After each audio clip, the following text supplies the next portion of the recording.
Hello, patrons of the Wayland Free Library.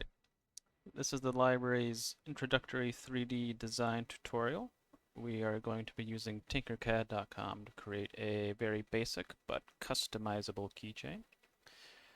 This is a extremely basic introduction to Tinkercad, so if you're already pretty familiar with it, you may want to skip it. Look at the library's other videos, which you can find on our website or YouTube channel. You could also skip towards the end of this video. I do go over some of Tinkercad's other tools and hotkeys. You might find something new there. Anyhow, I've got an example piece right here. This is more or less what we're going to be designing. A pretty basic rectangular or square keychain indent in the middle. Obviously yours does not have to be gray exactly that size or have testing written across it. Um, I will be going over how to design and customize this how you want it in this video. And this is the Tinkercad homepage. If you already have an account, feel free to skip ahead a little bit. If you don't have one, it is very easy to make one. All you need is an email address. And in that case, you would just click Join Now and create personal account, sign up with email or Google if you have a Gmail account, and then it's going to throw a bunch of prompts at you, and you'll have to verify the account. Um, all pretty standard stuff. Once you create your account or log into an existing one, you'll come to this page, or at least a very similar looking one. All we want to do here is click on Create New Design. And before I go further, I'm sure you've noticed the little keyboard and mouse layouts on the bottom of the screen there. That's just to help you follow along.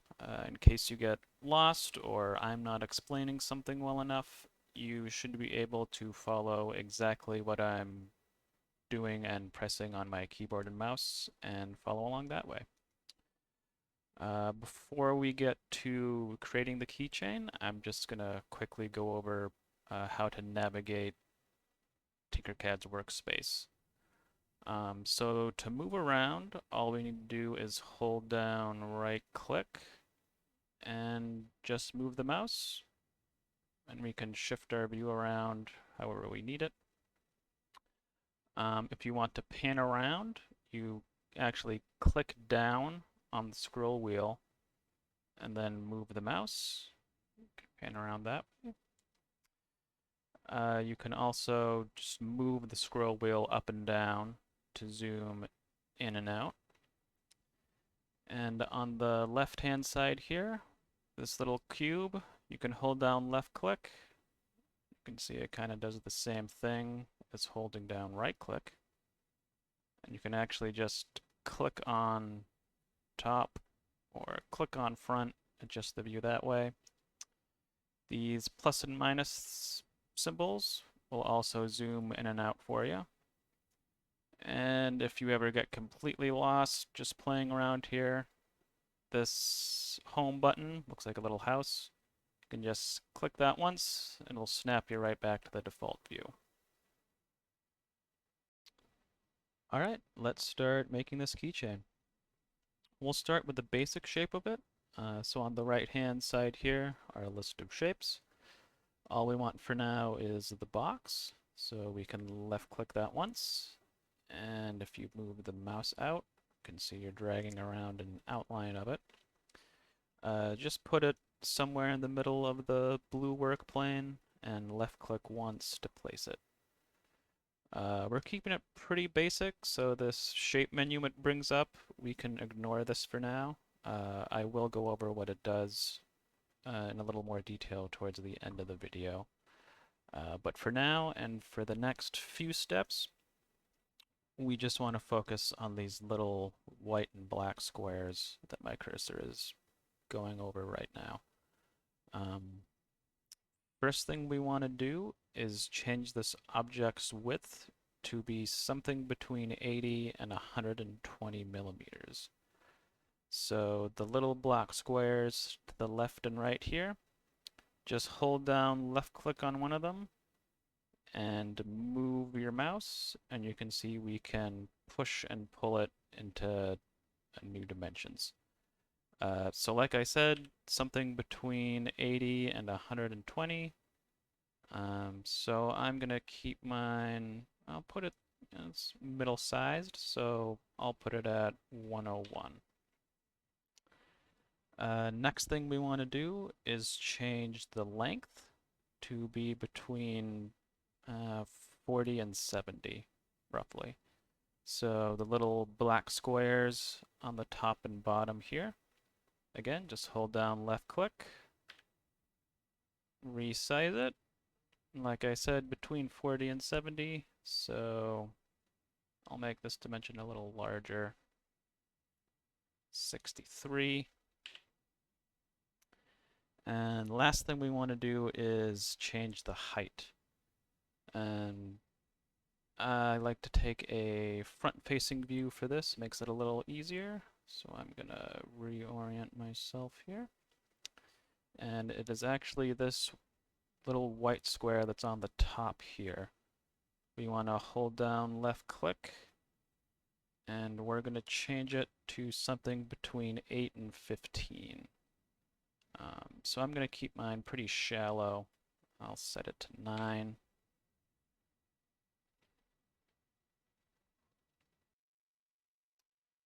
Okay, and our next step is going to be placing the indent or pole object that goes in the middle. I think it's very beneficial for this step to take a top-down view of what we're working with. So I'm going to zoom out a little bit, shift to a top-down view. And all we want to do here is drag out another box from our shape list. And we want to place it somewhere in one of the corners or even in the middle here. I'm going to place it in the kind of upper left corner here. First thing we want to do is make sure this is set to whole object. So click whole here. It'll become translucent. And pretty much exactly like how we resized our basic shape, we're going to do the same thing with this whole object. So the top and bottom, left and right black squares, we want to resize this so that it forms kind of an inner outline. More or less like so.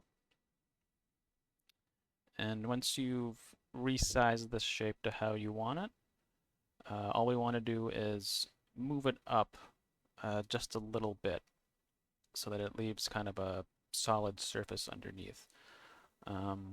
There are a couple ways to do this, but I think the easiest for now is to hold down Control on your keyboard and then tap the up arrow just a few times.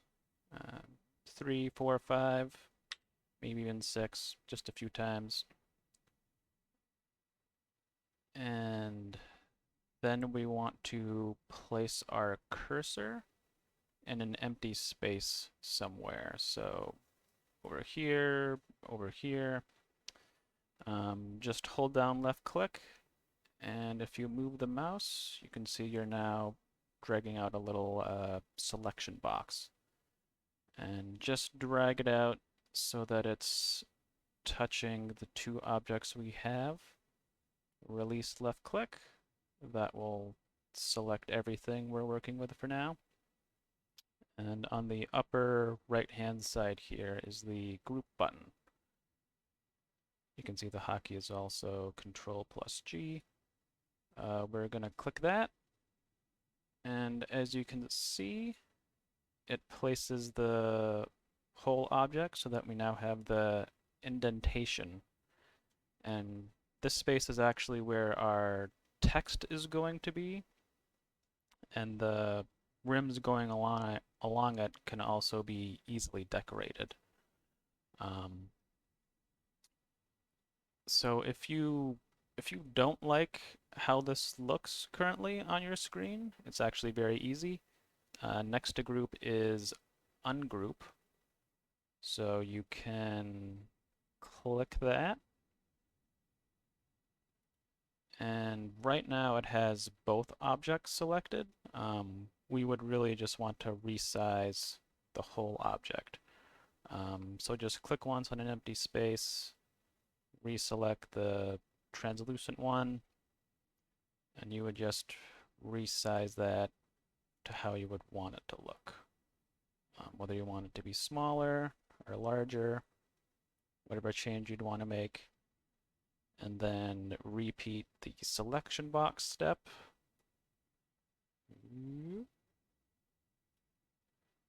Regroup it. And that's it. The next step is getting the text of our keychain. We want the text to rest directly on top of our indented space here. And the easiest way to do that is to hit W on the keyboard for work plane. You can also click that button there. And if you move the mouse around, you can see you're now dragging around a little translucent square. We want to place that somewhere directly on top of our indented space. So just put it somewhere, left click. The blue field will shift colors, and now any object we drag out will rest perfectly on top of the space. So onto the text, the list of shapes here. You can actually scroll through this. You can see it's fairly expansive. Partway down is the text object. So we're going to drag that out, place it somewhere in the middle here, and we're actually going to use a couple pieces of the shape menu here. There are different fonts available. They're not wildly different from one another, but feel free to pick the one you think looks best. And up above it, the text field here, we can actually highlight this and type and change the object. And this is how you're going to determine the text that is on your keychain. So, you know, put your name, favorite superhero, gibberish, you know, caps lock, lowercase, whatever you think looks best.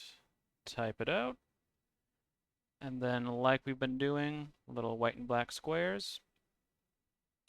Once we have it typed out, we just want to resize it so that it fits a little bit better in the space.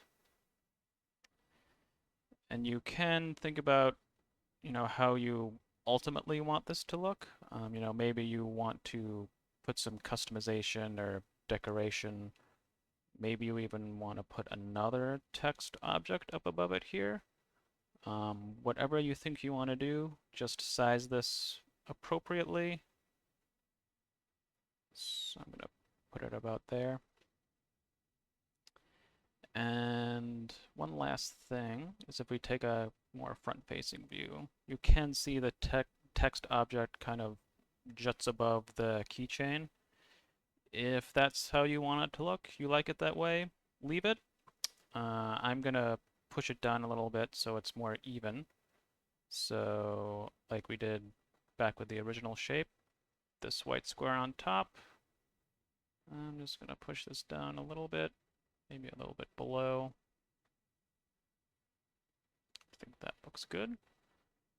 And last step is we just want to group the text and the keychain together. So we're going to repeat that selection box step. So if you remember, empty space, left click, drag out that selection box, get everything selected, hit group, and merge everything together. And the last very quick step before I go over kind of how to customize it and other kind of tips and tricks in Tinkercad is the keyring. So we actually want to return to the regular work plane view. We want new objects placed to be flat resting. So hit W again, or hit the button, and just put the translucent square in just a random empty space. Click over to the shape menu here, scroll down until you see torus. And where we want to place this is basically we just want to mash it into the keychain a little bit. I usually like to put it in one of the corners, so maybe I'll put it in the upper left corner here. We want it to be something like this or like that, so that they're very easily merged.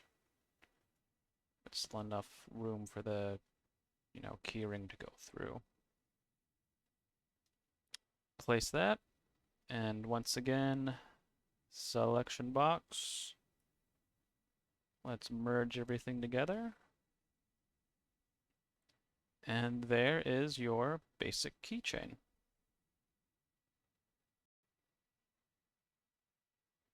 And the last step, how do I decorate this? How do I customize it further? I'll just go over quickly a couple examples. So we're gonna add an object in the indented space to go along with our text, and we'll put some objects along the rim here. So let's add a heart to go along with the text, and we'll try and put some resized pyramids on the rim. So as you might remember, the easiest way to put one object directly on top of another is with the work plane, or W on the keyboard. So I'm going to go ahead and do that.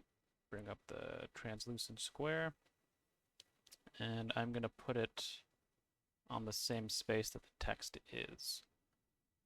You could, hypothetically, if you wanted to put something on top of one of the letters too, you could put the work plane like on top of the A and drag out an object to put it on top, but I'm not going to do that.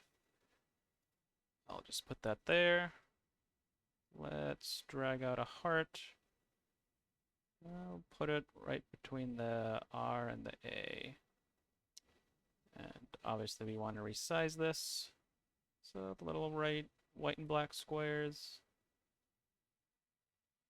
And yeah, push it down.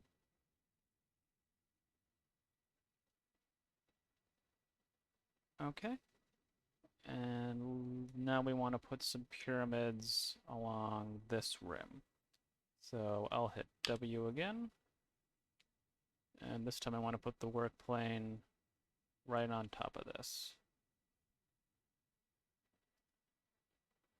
Drag out a pyramid. All right, let's reorient a little better. We'll resize it so it sits nicely on the rim. Bring down that point a little bit.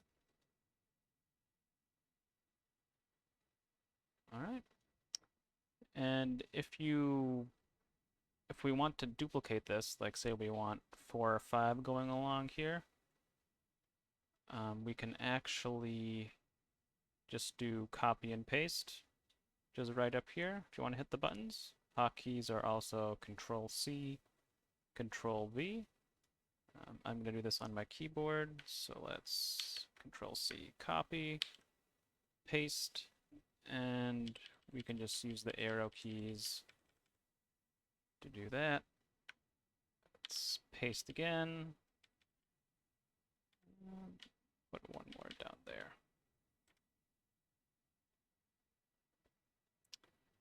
And that is how you would go about decorating or further customizing your keychain.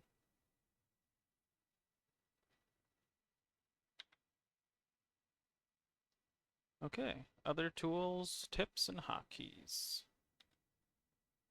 So first thing is the import-export features in Tinkercad. You can actually import other STL files. So if you go online, you find a design that somebody else made, you want to edit it somehow, you want to add stuff, resize it, chop it in half, just click on Import, choose File, and look for the downloaded object, open, import, and you can edit away. And the export feature, so you followed this video through, you've made this keychain, you're a Wayland library patron, and you want to get it 3D printed.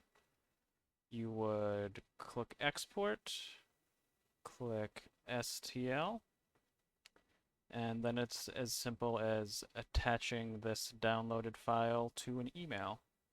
And if you're curious what email address to send it to, just go to the URL up top here. You will find the email address you need there.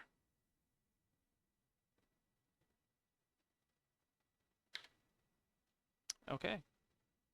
Next, I'm going to go over the duplicate tool. Control D is the hotkey. So I'm going to leave this keychain up to illustrate it. So before, we were kind of using copy paste to duplicate these pyramids and place them around. Duplicate is great for making very simple repeated patterns. So if I wanted to cover this rim in evenly spaced pyramids, let's get rid of that. This can be very easily done with the duplicate tool. So first, I would select the object I want to duplicate, hit duplicate, and then you can see the outline of it kind of flash there. And then the easiest thing to do would be to use the arrow keys. So maybe I actually don't want them evenly spaced. Maybe I want to mush them a little bit to kind of create like a spike effect. So I would leave it there. I would leave this object selected, and I would hit duplicate again. And I would just keep hitting it until it gets to the end. And that one stretches out a little bit. Can resize it a little bit. And yeah, that is the duplicate tool. It is only good for simple patterns. If you try to use duplicate to kind of make like a spiral pattern, it's not really going to work. But for very simple repeating ones, it's great. And next, how to rotate objects. So just drag out a sphere. Is actually how to rotate is these little double-sided arrows you've probably seen this whole time. If you hold down left click and move your mouse, oops.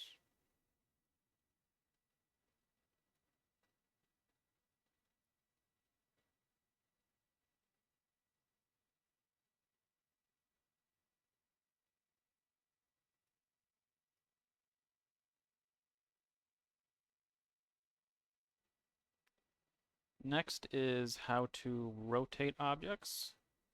So let's drag out a wedge.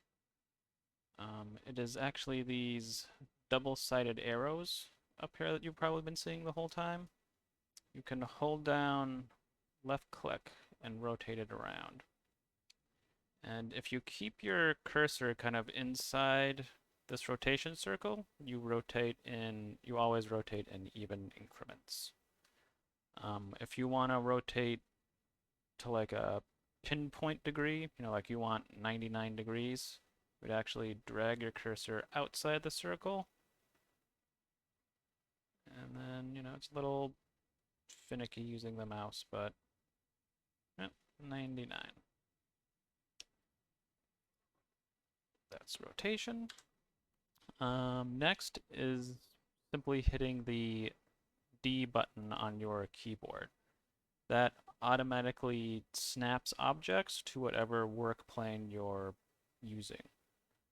So it's very useful, if you had multiple kind of resized oriented objects, You had intended to stack them together, but you forgot to, and you don't want to, re-rotate, reset. You don't want to work from scratch. So what you would do is, oh, I originally wanted to stack this on top of this.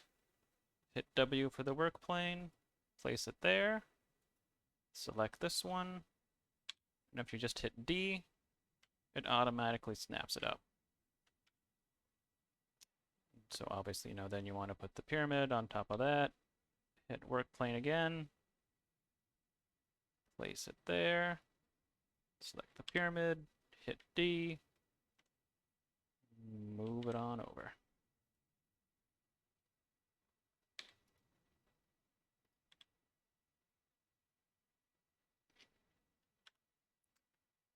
Okay, next is the shape menu that I mentioned much earlier in this video. So let's drag out a box again. So it's kind of difficult to describe what these do, so I'll just show you. You can kind of see steps kind of controls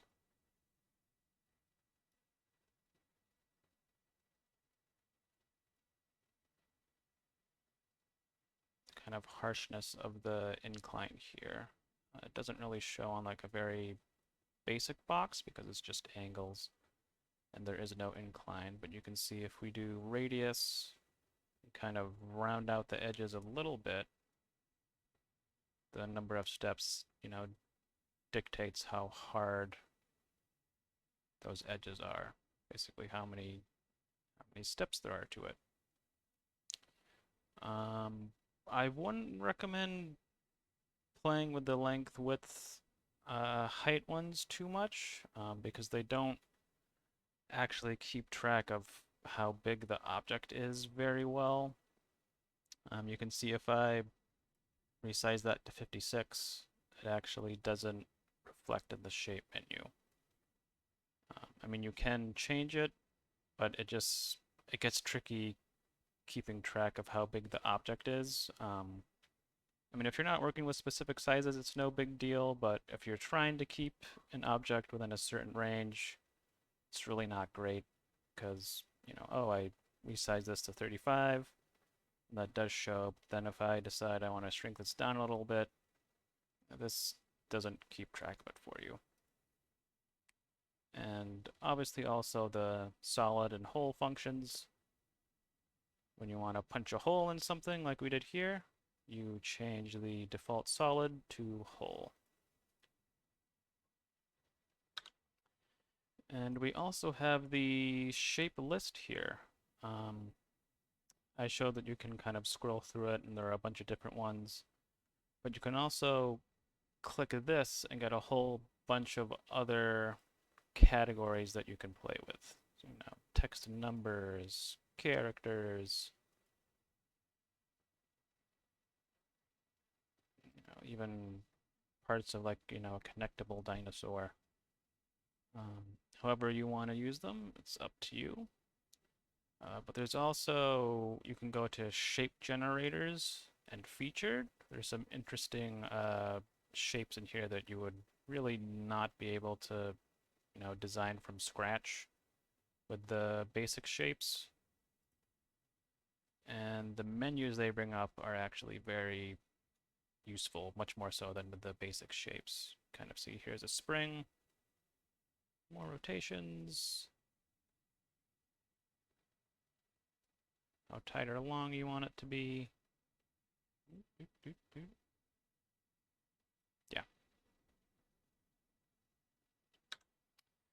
Okay, and next are the align and mirror tools. So I'm going to go back to basic shapes here. And let's say I add a bunch of objects.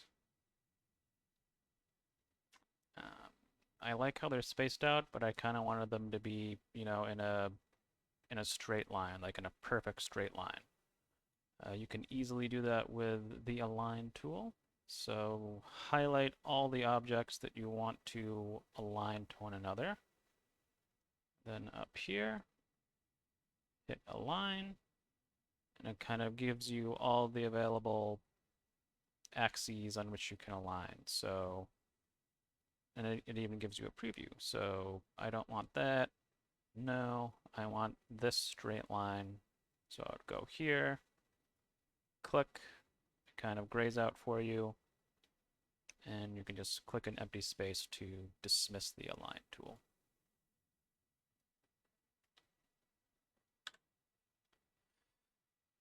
Okay, and mirror.